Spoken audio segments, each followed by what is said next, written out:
ಪ್ರತಿ ಪ್ರೀತಿನೂ ಸಕ್ಸಸ್ ಆಗಬೇಕು ಅಂತ ರೂಲ್ಸ್ ಏನಾದರೂ ಇದೆಯಾ? ಸಕ್ಸಸ್ ಆಗಬಾರ್ದು ಅನ್ನೋ ರೂಲ್ಸು ಇಲ್ವಲ್ಲ ಮಗ. ಸಕ್ಸಸ್ಸು ಫೇಲ್ಯೂರು ಎಲ್ಲ ನಮ್ಮ ಕಮಿಟ್ಮೆಂಟ್ ಮೇಲೆ ಡಿಪೆಂಡ್ ಆಗಿರುತ್ತೆ. ದೊಡ್ಡೋರ್ನ ಒಪ್ಪಿಸ್ತೀವಿ ಅನ್ನೋ ಧೈರ್ಯದ ಮೇಲೆ ಡಿಪೆಂಡ್ ಆಗಿರುತ್ತೆ. ಲೇ ಸಾಯಿ, ಪ್ರೀತಿಲ್ ಸೋತೋದ್ಮೇಲೆ ನನ್ನ ನೋವು, ನನ್ನ ಕಣ್ಣೀರು, ನನ್ನ ಕೋಪ ಮಾತ್ರನೇ ನಿನಗೆ ಕಾಣಿಸ್ತಾ ಇದೆ. ಒಡೆದು ಹೋಗಿರೋ ನನ್ನ ಹೃದಯನ ಯಾವುದಾದ್ರೂ ಪ್ಯಾರಾಮೀಟರ್ನಿಂದ ಟೆಸ್ಟ್ ಮಾಡಿ ನೋಡ್ರೋ. ಅವಾಗ ನಿಮ್ಗೆ ಅರ್ಥ ಆಗುತ್ತೆ ನನ್ನಲ್ಲಿರೋ ಮನುಷ್ಯತ್ವ ಸತ್ತು ಹೋಗಿ ತುಂಬಾ ತುಂಬಾ ಟೈಮ್ ಆಗಿದೆ ಅಂತ.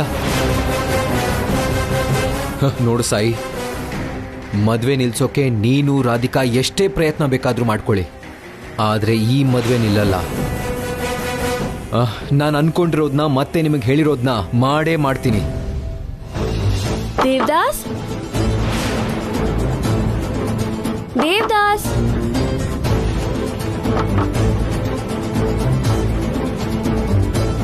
ದೇವದಾಸ್, ದೇವದಾಸ್. ಲೇ ಸಾಯಿ, ಇವಾಗ ನೀನ್ ನಮ್ಮ ಮದ್ವೆ ನಿಲ್ಸಕ್ ಬಂದಿದ್ಯಾ ಅಂತ ಗೊತ್ತಾದ್ರೆ ನಿನ್ನ ಯಾರು ಕಾಪಾಡ್ತಾರೋ?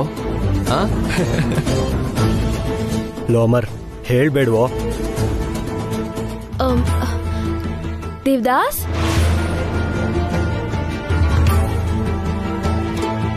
ದೇವದಾಸ್. ಲೋಮರ್, ಲೋಮರ್, ಪ್ಲೀಸ್ ಪ್ಲೀಸ್ ಪ್ಲೀಸ್, ಬೇಡ ಕಣೋ, ಪ್ಲೀಸ್ ಪ್ಲೀಸ್ ಲೋಮರ್.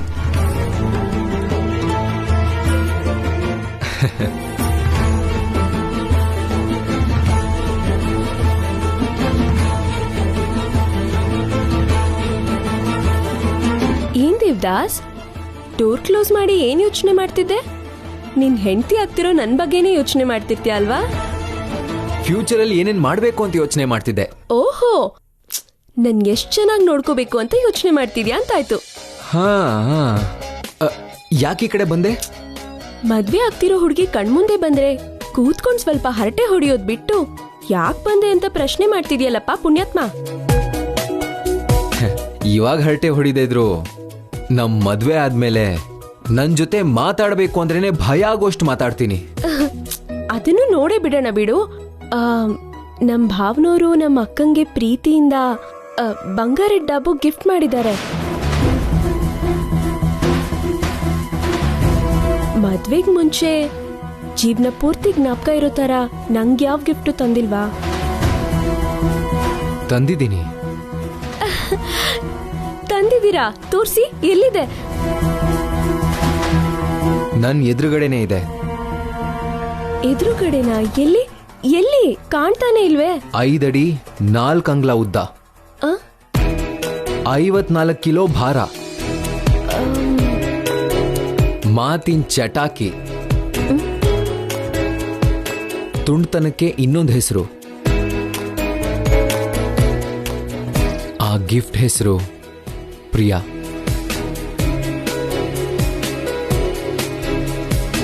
ಒಂದ್ ರೀತಿಲಿ ಇದು ನಂಗ್ ಬಂದಿರೋ ಗಿಫ್ಟ್. ಇನ್ನು ನಿನಗ್ ಕೊಡ್ಬೇಕಿರೋ ಗಿಫ್ಟ್ ಅಂತ್ಯಾ? ಮದ್ವೆ ಆದ್ಮೇಲೆ ಒಂದಾದ್ಮೇಲೆ ಒಂದಾದ್ಮೇಲೆ ಮತ್ತೊಂದು.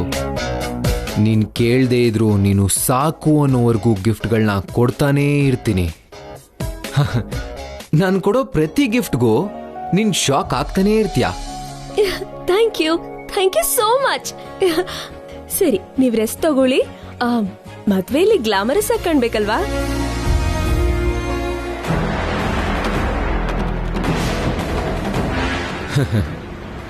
ನಾನ್ ನಿನಗ್ ಕೊಡೋ ಗಿಫ್ಟ್ ಹೆಸರೇ ಟಾರ್ಚರ್ ಪ್ರಿಯಾ. ನಾನ್ ನಿನ್ಗೆ ಇಲ್ಲಿ ಗಿಫ್ಟ್ ಕೊಡೋ ಪ್ರತಿ ಸಲಾನು ಅಲ್ಲಿ ನಿಮ್ಮಕ್ಕ ಉಸಿರಾಡಕ್ಕಾಗದೆ ವಿಲ ಒದ್ದಾಡ್ಬೇಕು.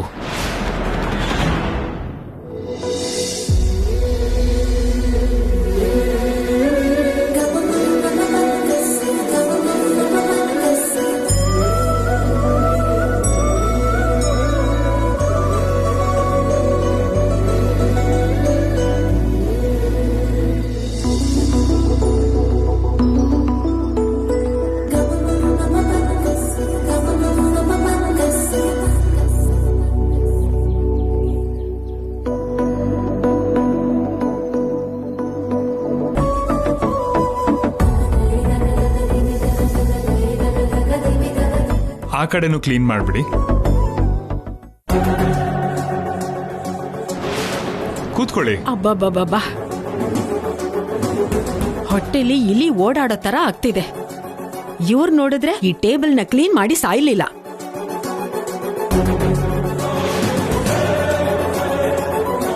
ಚಿಕ್ಕಮ್ಮ, ಇದನ್ನೆಲ್ಲ ಈಗ ಹೇಗ್ ಕ್ಲೀನ್ ಮಾಡಿಸ್ತೀನಿ ನೋಡು.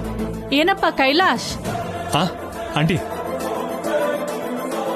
ಅಂಕಲ್ ಮತ್ತೆ ಅಮರ್ ಬಂದಿದ್ರೆ ಎಲ್ರೂ ಸೇರಿ ಒಟ್ಟಿಗೆ ಊಟ ಮಾಡ್ಬೋದಿತ್ತಲ್ಲ.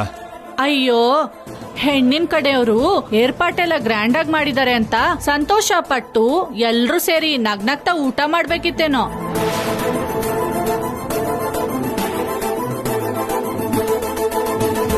ಇವಾಗ ಏನ್ ಕೊರತೆ ಆಗಿದೆ ಆಂಟಿ? ಏನ್ ಕೊರತೆ ಅಂತ ಕೇಳ್ತೀಯಲ್ಲಪ್ಪ, ಒಂದ್ ರೀತಿಲಿ ಅವಮಾನನೇ ಆಗಿದೆ. ಗಂಡಿನ ಕಡೆಯವರು ಊಟಕ್ಕೆ ಬರೋ ಹೊತ್ತಿಗೆ ಇದನ್ನೆಲ್ಲ ಕ್ಲೀನ್ ಮಾಡಿಸ್ಬೇಕು ಅಂತ ಗೊತ್ತಿಲ್ವಾ? ಅರ್ಥ ಮಾಡ್ಕೊಳ್ಳೋರ್ಗೆ ಅವಮಾನ ಅನ್ಸಲ್ಲ, ಅಪಾರ್ಥ ಮಾಡ್ಕೊಳ್ಳೋರ್ಗೆ ಸಂತೋಷಕ್ಕೆ ಜಾಗ ಇರಲ್ಲ. ಇಷ್ಟು ಚಿಕ್ಕ ವಿಷಯಕ್ಕೆ ಚುಚ್ಚೋ ತರ ಮಾತಾಡ್ತಿದ್ದೀರಲ್ರಿ. 1 ನಿಮಿಷ ತಾಳ್ಮೆಯಿಂದ ಇರಿ, ಕೆಲಸದವ್ರನ್ನ ಕರೆಸಿ ಇದೆಲ್ಲ ಕ್ಲೀನ್ ಮಾಡಿಸ್ತೀನಿ.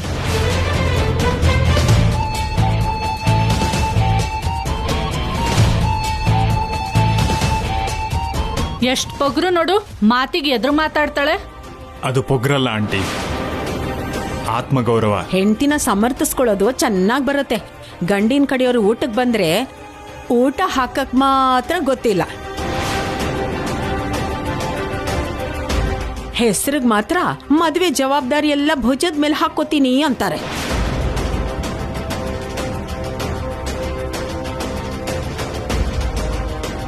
ನನಗೆ ಬರ್ತಿರೋ ಕೋಪನ ಕಂಟ್ರೋಲ್ ಮಾಡ್ಕೊಳ್ದೇ ಇದ್ರೆ ಪ್ರಿಯಾ ಮದುವೆ ಅರ್ಧಕ್ಕೆ ನಿಂತೋಗುತ್ತೆ. ಕಂಟ್ರೋಲ್ ಮಾಡ್ಕೋಬೇಕು. ರಾಧಿಕಾ ಕೆಲ್ಸದವ್ರನ್ನ ಕರ್ಕೊಂಡು ಬಂದು ಕ್ಲೀನ್ ಮಾಡಿದ ತಕ್ಷಣ ಊಟ ಬಡಿಸ್ತೀವ ಆಂಟಿ.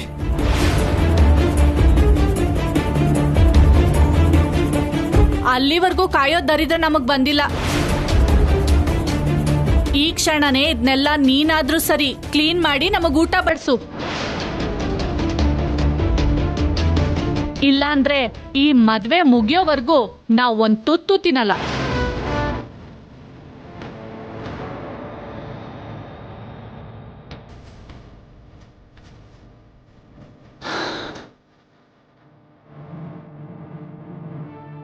ಪ್ಲೀಸ್ ಆಂಟಿ, 2 ನಿಮಿಷ, ಕೆಲ್ಸದವ್ರು ಬಂದ್ಬಿಡ್ತಾರೆ. ಚಿಕ್ಕಮ್ಮ, ಊಟನೂ ಬೇಡ ಏನೂ ಬೇಡ, ಹೋಗೋಣ ಬಾ. ಹೀಗೆಲ್ಲ ಮಾಡ್ತಾರೆ ಅಂತ ಗೊತ್ತಿದ್ರೆ ನಾವ್ ಈ ಮದ್ವೆಗೆ ಬರ್ತಾ ಇರ್ಲಿಲ್ಲ. ಆಂಟಿ ಆಂಟಿ, ನನ್ನ ಮಾತು ಕೇಳಿ, ಪ್ಲೀಸ್ ವೆಯ್ಟ್ ಮಾಡಿ 1 ನಿಮಿಷ.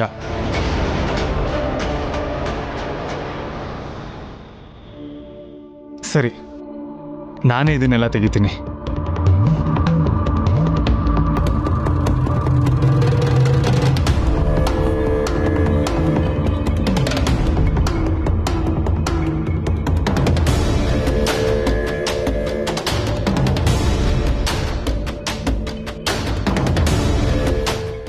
ಬೇಗ ಕ್ಲೀನ್ ಮಾಡಪ್ಪ, ಹೊಟ್ಟೆಲಿ ಇಲಿ ಓಡಾಡ್ತಿವೆ.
ಏನು ಏನ್ ನೀನ್ ಮಾಡ್ತಿರೋ ಕೆಲ್ಸ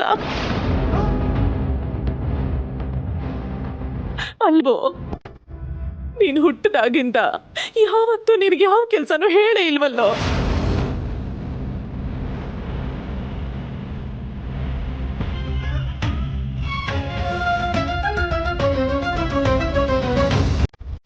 ಅಡಿ ಅಂದ್ರೆ ನೀವ್ಯಾಕೆ ಈ ಕೆಲಸ ಮಾಡ್ತಿದ್ದೀರಾ? ಕೆಲಸದವ್ರು ತುಂಬಾ ಜನ ಇದ್ದಾರೆ. ಇವರು ನಿಮ್ ಮಗನ್ ಜವಾಬ್ದಾರಿ ತಗೊಂಡಿದ್ದಾರೆ ಅಣ್ಣ. ಅದಕ್ಕೇನೀಗ?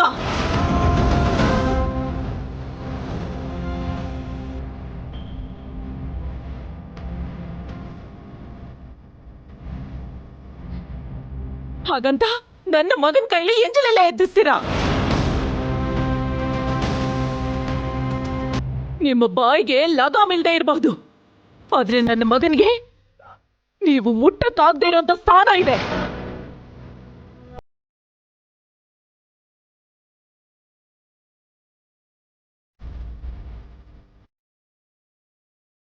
ಕಾಲ್ ತೊಳೆಯೋದಿಕ್ ಹೇಳಿದಾಗ ಮೌನವಾಗಿದ್ದೆ ಅಂತ ಪ್ರತಿ ಸಲನೂ ಹಾಗೆ ಇರ್ತೀನಿ ಅಂದ್ಕೋಬೇಡಿ. ಮದುವೆಗೆ ಬಂದ ಕ್ಷಣದಿಂದ ನೋಡ್ತಿದ್ದೀನಿ ನಿಮ್ ಮನ್ಸಲ್ಲಿ ಏನೇನೋ ಇಟ್ಕೊಂಡು ನನಗೂ ನನ್ನ ಮಗನ್ಗೂ ಅವಮಾನ ಮಾಡ್ತಾನೆ ಇದ್ದೀರಾ.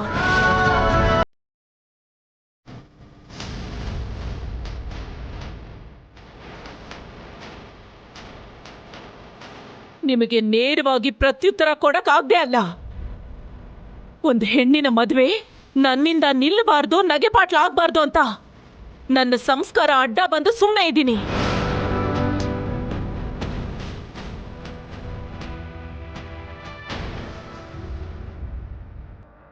ಒಳ್ಳೆತನಕ್ಕೆ ಪ್ರತಿರೂಪ ಆಗಿರೋ ನಮ್ಮ ಅಣ್ಣನ ಮನಸ್ಸಿಗೆ ಬೇಜಾರಾಗಬಾರ್ದು ಅಂತ ನಾನು ಬಾಯಿ ಮುಚ್ಕೊಂಡಿದ್ದೀನಿ. ಇಲ್ಲ ಅಂದ್ರೆ ನಾನೇನು ಅಂತ ನಿಮಗ್ ತೋರ್ಸಿದ್ರೆ ನೀವು ಸುಧಾರಿಸ್ಕೊಳ್ಳೋದಕ್ಕೆ ಒಂದು ಜನ್ಮ ಸಾಕಾಗಲ್ಲ.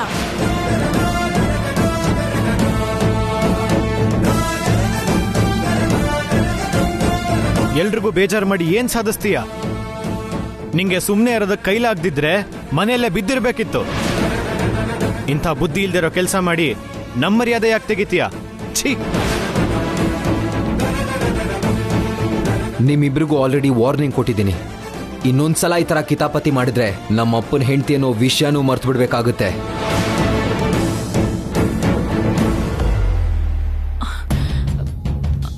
ಅಣ್ಣವ್ರೆ, ನಾವಿನ್ನೂ ಮದ್ವೆಲ್ಲೇ ಇದ್ರೆ ನಿಮ್ಗಿನ್ನೂ ಅವಮಾನ, ಅವ್ರಿಗೆ ಅಸಡ್ಡೆ. ನಿಮ್ಗೆ ಯಾಕೆ ಬೇಕು ಇಂಥ ಇರಿಸ್ಮುರ್ಸು ಹೇಳಿ?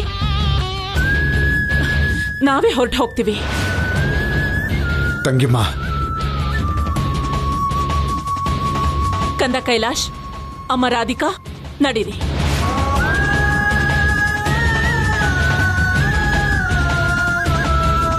ಹೇಗಾದ್ರೂ ಮಾಡಿ ಈ ಮದ್ವೆ ನಿಲ್ಲಿಸ್ಬೇಕು ಅನ್ಕೋತಿದ್ರೆ ಮಧ್ಯದಲ್ಲಿ ಈ ಜಗಳ ಯಾಕೆ? ನಾನು ಹೊರಟೋದ್ರೆ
ಇದೆ, ಇಲ್ಲ ಅಂತಿಲ್ಲ.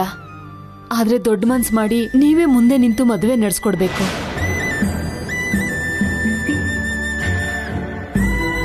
ತಂಗಿಮ್ಮ, ನನಗೆ ಒಡ ಹುಟ್ಟಿದ ಅಕ್ಕ ತಂಗಿ ಯಾರೂ ಇಲ್ಲ. ದೇವರ ಕೊರತೆನ ನಿಮ್ಮ ಮೂಲಕ ತೀರಿಸಿದನಮ್ಮ. ನಿಮ್ಮ ಅಣ್ಣ ಆಗಿ ನೀವೀ ಮದುವೆಲಿ ಇರಬೇಕು ಅಂತ ನಾನು ಕೇಳ್ಕೊತೀನಿ.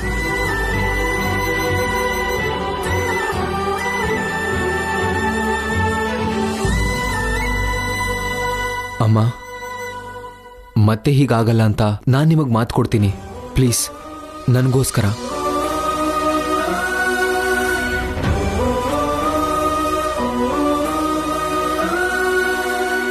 ಪ್ಲೀಸ್ ಅತ್ತೆ, ಪ್ಲೀಸ್ ಪ್ಲೀಸ್ ಪ್ಲೀಸ್ ಪ್ಲೀಸ್. ಒಪ್ಕೊಳ್ಳಿ ಅದ್ಕೆ.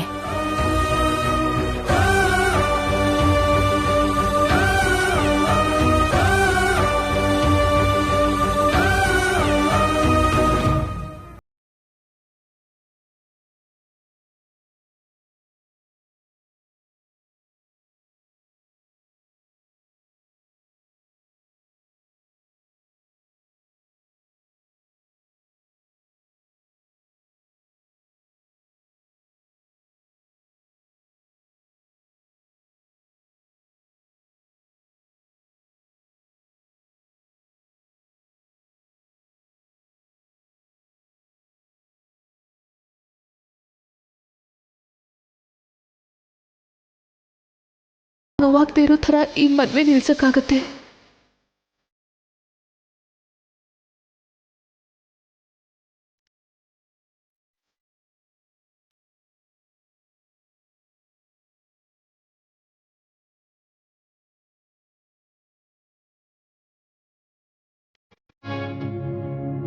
ರಾಧಿಕಾ,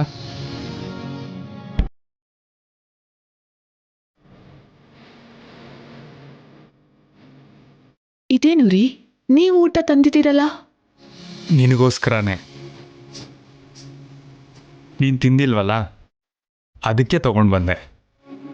ನೀವು ಯಾಕೆ ತಗೊಂಡು ಬರಬೇಕಿತ್ತು? ನಾನೇ ಹೋಗಿ ತಿಂತಿದ್ನಲ್ಲ. ಶ್ರೀಮತಿಗೆ ಈ ಥರ ಊಟ ತಂದುಕೊಟ್ರೆ ನನಗೊಂಥರ ಸಂತೃಪ್ತಿ. ಕೂತ್ಕೋ ಕೂತ್ಕೋ.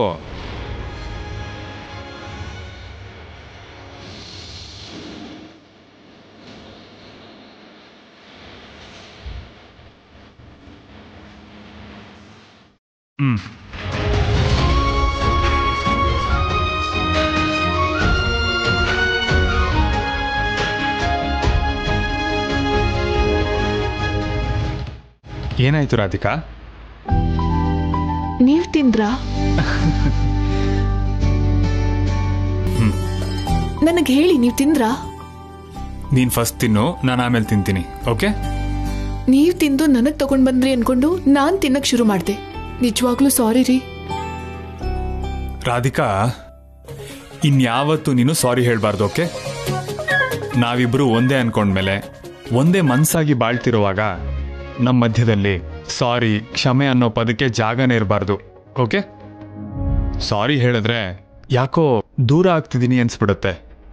ಆಯ್ತು, ಇನ್ಯಾವತ್ತೂ ಸಾರಿ ಹೇಳಲ್ಲ. ಓಕೆ, ತಿನ್ನು.